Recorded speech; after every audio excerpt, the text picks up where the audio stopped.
Yeah, and part of the perception of anger and association of anger, not so much darkness, but anger with masculinity.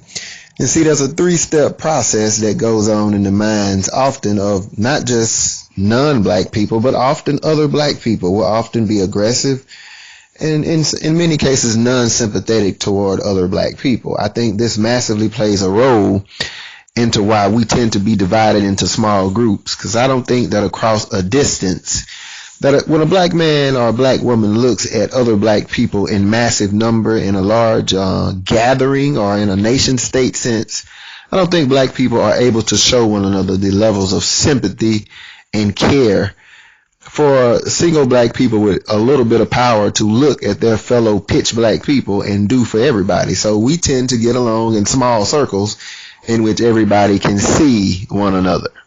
And I emphasize see one another.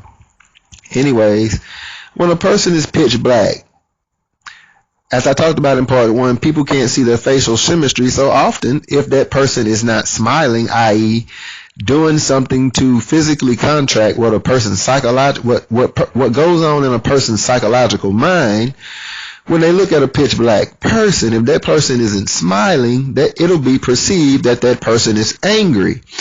And often that person is perceived as angry because if that which is unknown, if the feeling or the mood of the pitch black being or entity is unknown, it's probably a part of evolution to assume that it's hostile or angry.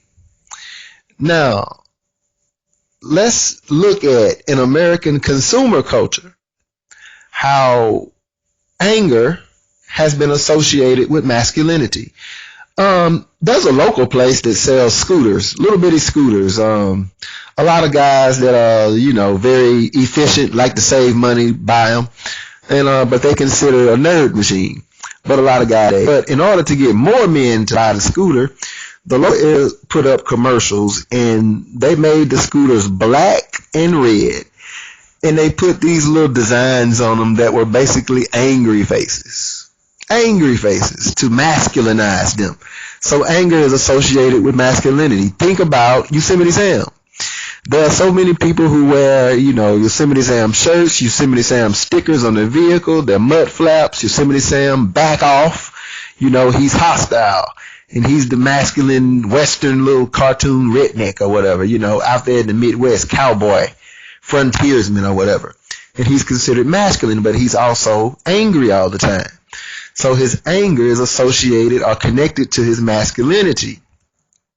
If you look at Burger King, and I know if you got cable TV, you've seen this, but Burger King occasionally comes out, like all restaurants, with a new sandwich every now and then. And from time to time, I think it's become a permanent menu item, the Angry Burger. And the primary thing that's on the Angry Burger, other than I think some red onions, red peppers, are these onions that are, dipped in some type of solution or whatever that's made out of red peppers or whatever. Or a batter, they put in some batter that makes them hot. But the way that the commercial is casted is that it's casted as the Angry Burger. Or if you look at the Burger King hot fries, the hot is associated with anger. And often when they add anger into these commercials, they often masculinize something that's considered plain or regular with the notion of it being angry. It's not the Burger King onion burger, it's the Angry Burger. So anger in this country is clearly used or looked at in the psychology of people, something associated with the masculine. So if you connect the psychological view, what goes on in the psychology of a person's mind when they look at a pitch black skinned person, especially a non-black person, the first thing that they think is that the person is untrusting and they can't clearly see expression. The second thing that happens in the psychological domino effect is that they have a perception that that person is angry. And then the third thing that happens is the constant perception of masculine. I've seen situations where you've had black females that were light-skinned who were actually tomboyish. In many cases, she might have been a basketball player. Or I remember a job I worked where there was this one black woman. She was a light-skinned female. She had dreads, but they always called her light bright. And if the men weren't doing things fast enough, she had no problem with going over there and picking up several hundred pounds worth of stuff, even if it looked like it was just about breaking her back. Most of the dark-skinned and brown-skinned girls actually just sat on the line and waited for the men to bring them their stuff. But if some of her product or whatever was somewhat running out, she'd run out there with all her light skin and all her hair all over the place, and she'd pick that stuff up. She just had a very tomboyish demeanor.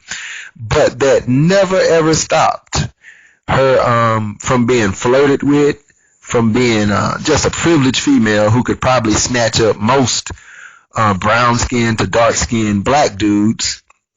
And the fact of the matter is that, she knew that her grandfather was white, but she never bothered to associate with white people. She wore braids. She wore long braids like a black girl, and she associated with black people because that's where her privilege was. And I specifically remember one day there was a girl who wore a very unique shirt. She was a pitch dark skinned Gullah girl, and she was either Geechee or Gullah. Her shirt said, "I'm not angry, I promise. Talk to me." That's literally what it said. It said, "I'm not angry, I promise, talk to me."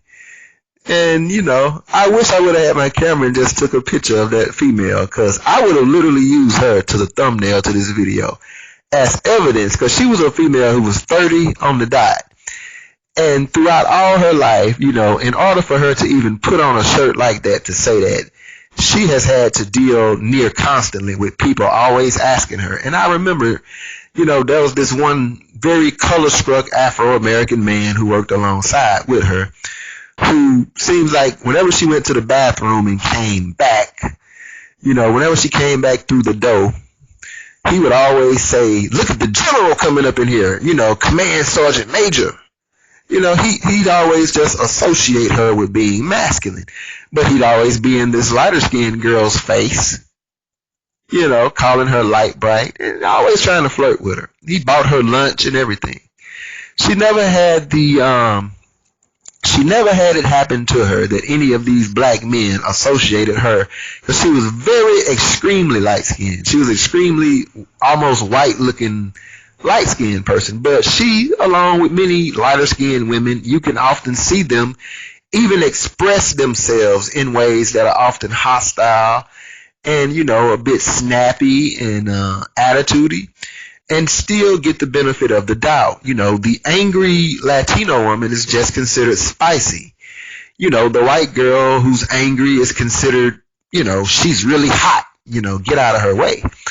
But the pitch black skinned girl is considered that bad attitude having man like black bitch. You get what I'm saying? So, I hope that explains the three-tier domino effect association of pitch black skin with masculinity. Let's go over it one more time. That's the domino effect of, number one, can't see your facial symmetry. Number two, unknown. It's unknown to the person what that dark skin or pitch dark skinned person's mood is. Potential perception of hostility, and then darkness being associated. Darkness that is not smiling. A pitch black skinned person that is not smiling will be associated with anger, and anger is then associated with masculinity. So that concludes this part of the video. I hope you learned a little something. I got part 3 and potentially part 4 coming next. What I want to talk about in part 3 was the Michael Jordan evidence of what I'm saying. Check out part 3 of this video.